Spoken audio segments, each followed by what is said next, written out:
tous! Si tu as cliqué sur cette vidéo, c'est probablement que tu as déjà développé un produit et que tu te poses la question suivante. Comment vendre mon produit sur Internet alors que de une, tu ne sais pas coder et que de deux, tu n'as même pas de site Internet?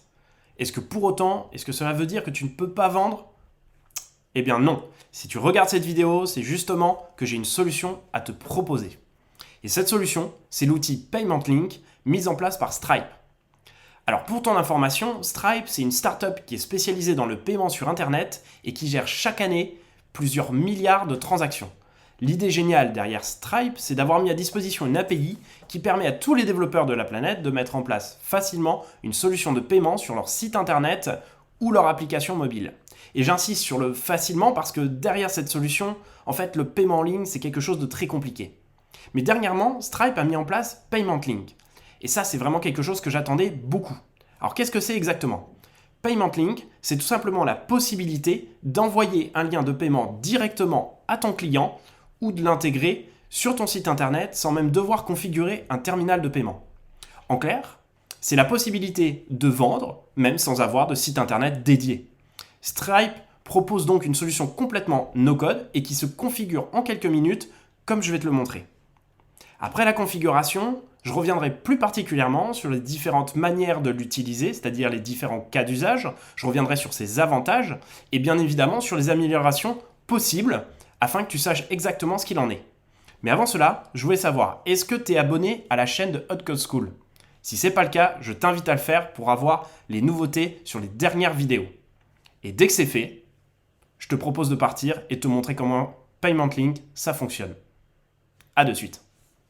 Pour commencer à mettre en place Payment Link, il faut tout simplement aller sur le site Stripe, dans la partie Payment Link, de te créer un compte, si jamais tu n'en as pas, ou aller dans Dashboard, si jamais tu as déjà un compte sur Stripe.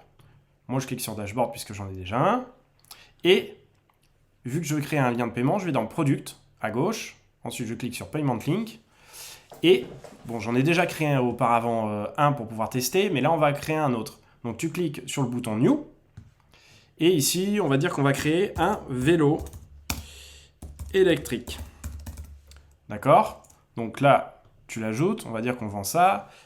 C'est un super vélo pour se déplacer. Tu peux lui mettre une description. On va lui mettre un prix de 1000 € et on va ajouter une nouvelle image. Hop, j'en avais déjà prévu un. Là, ça se charge. Ici, tu as la possibilité soit de mettre en place un paiement qui va se faire en une fois, soit un paiement récurrent. Donc, tu peux mettre en place des abonnements. Ça, c'est vraiment quelque chose de très sympa. Ensuite, tu cliques sur Add Product. Et là, tu vois, tu as la photo avec le prix qui commence à mettre. Tu as également en fait la possibilité de payer par Apple Pay ou tu peux payer via une carte bleue. Tu as la possibilité évidemment de customiser cette page-là de paiement. Donc tu peux mettre en place par exemple si tu fais un code de promotion, imaginons que tu as envie d'offrir 10% à tes clients, tu peux leur permettre en fait de mettre ça en place. Également, s'il y a des personnes qui veulent plus de vélos, s'il y a des personnes qui ont beaucoup d'argent et qui veulent se payer plusieurs vélos électriques, ils peuvent changer la quantité. Et tu peux également récolter en fait des adresses en fait de shipping et de billing, de facturation et de livraison si tu cliques ici. On va aller au bout, on va sélectionner, alors tu peux choisir les pays que tu veux. Imaginons que là, on a envie de livrer simplement en France, tu choisis France, tu fais Save, et là, normalement, c'est bon. Là, on a terminé, Et donc là, tu cliques sur Create Link et ça va te créer un lien. Et maintenant, tu cliques sur ce petit lien-là, Copy to Clipboard, et tu peux l'envoyer à tes clients sans aucun problème. Alors, pour terminer, l'idée, c'est de te montrer en fait dans quel cas d'usage tu pourrais utiliser Payment Link. Et ici, Stripe communique notamment sur 4 types d'usages. Le premier, c'est tout simplement de pouvoir utiliser ce lien via des newsletters, via un email. Ça rend les choses beaucoup plus simple. Ensuite, tu as la possibilité évidemment de l'utiliser sur les réseaux sociaux. Imaginons par exemple dans le cas où tu as besoin de donations, si tu es une association, ça peut être hyper intéressant pour que les personnes puissent t'envoyer de l'argent assez facilement. Ça peut s'utiliser également dans le cas en fait d'un support, d'un chat. Imaginons que tu sois en train parler avec ton client et qui te demande des fonctionnalités supplémentaires sur ton produit et que tu puisses lui apporter dans le chat, à la fin, au lieu de le rediriger directement sur ton site internet, l'idée c'est de lui envoyer directement le lien de paiement. Il gagne du temps et en termes d'expérience utilisateur, c'est bien meilleur. Et le dernier point, c'est la possibilité de l'intégrer sur un QR code, puisque ce QR code, en le scannant, ça va te renvoyer directement sur la page de checkout de Stripe pour que ton client puisse directement payer. Ça peut être assez intéressant, notamment pour tout ce qui va être physique. Imaginons que tu es une petite boutique éphémère qui vend des bijoux, par exemple. Si tu veux que tes personnes en fait, puissent directement payer via un QR code, ça peut changer pas mal de choses. Donc je pense que cette fonctionnalité, elle est assez intéressante et on pourra peut-être y revenir dans une autre vidéo si tu veux que je te montre comment ça peut fonctionner. Ensuite, sur la partie avantages, parce qu'il y a au moins 4 avantages que je vois à mettre en avant sur cette fonctionnalité de Payment Link qu'a mis en place Stripe. C'est tout tout d'abord, évidemment, facile et rapide à mettre en place. Ça, tu l'as déjà vu, puisqu'on a fait le setup ensemble. Tu vois que ça nous a pris en fait que quelques minutes. C'est plutôt assez intéressant pour toutes les landing pages. Imaginons que tu présentes ton produit et toutes les fonctionnalités qu'il a et à la fin, tu as juste besoin de mettre un lien de paiement. Tu n'as même pas besoin de mettre une page de checkout, une page de paiement. Directement, la personne clique sur le lien et elle est renvoyée sur la page de paiement. C'est assez intéressant. Ensuite, bien évidemment, c'est parfait pour un commerce monoproduit. Là, tu vois, ce qu'on faisait, c'est qu'on vendait un vélo. C'était particulièrement nickel et ça fonctionne très très bien.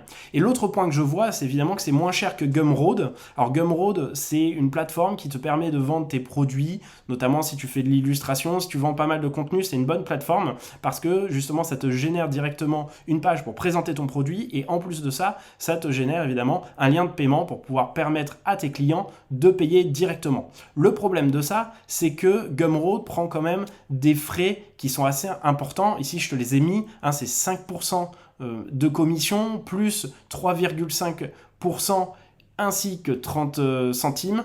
Donc ça commence à faire pas mal. Alors que Stripe, ça ne bouge pas. C'est 1,4% plus du prix total, plus 0,25 euros de frais fixes à ajouter. Alors, il faut voir que Stripe, ça serait combiné forcément avec une solution type Card, Webflow ou Bubble, puisque tu serais obligé de construire la page. Mais je trouve ça quand même assez intéressant parce que les frais sont vraiment très très différents. Donc ça, c'était pour la partie avantage.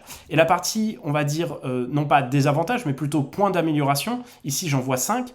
C'est la première sur la gestion des taxes. Ça, ici, ils sont en train de travailler dessus. Ensuite, il faudrait évidemment travailler sur l'API pour pouvoir générer automatiquement un lien, d'accord ?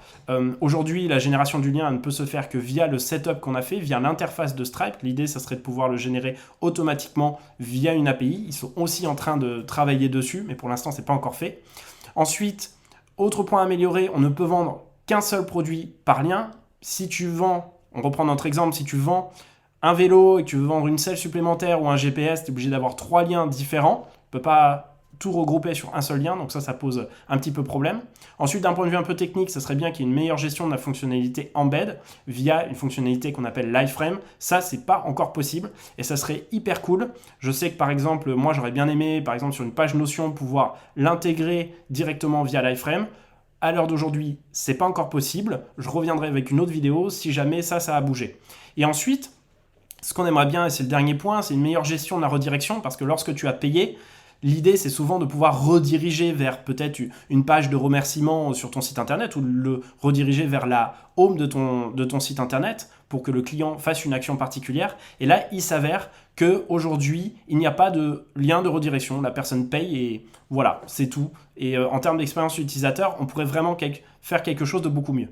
Encore une fois, c'est encore assez jeune, cette fonctionnalité de Payment Link. L'idée, bien évidemment, c'est qu'ils sont conscients de tous ces points et ils vont faire en sorte, bien évidemment, d'améliorer tout ça. Et je reviendrai dans une prochaine vidéo, notamment pour te montrer les améliorations parce que je pense que c'est vraiment une fonctionnalité à suivre et particulièrement adaptée au monde du no-code.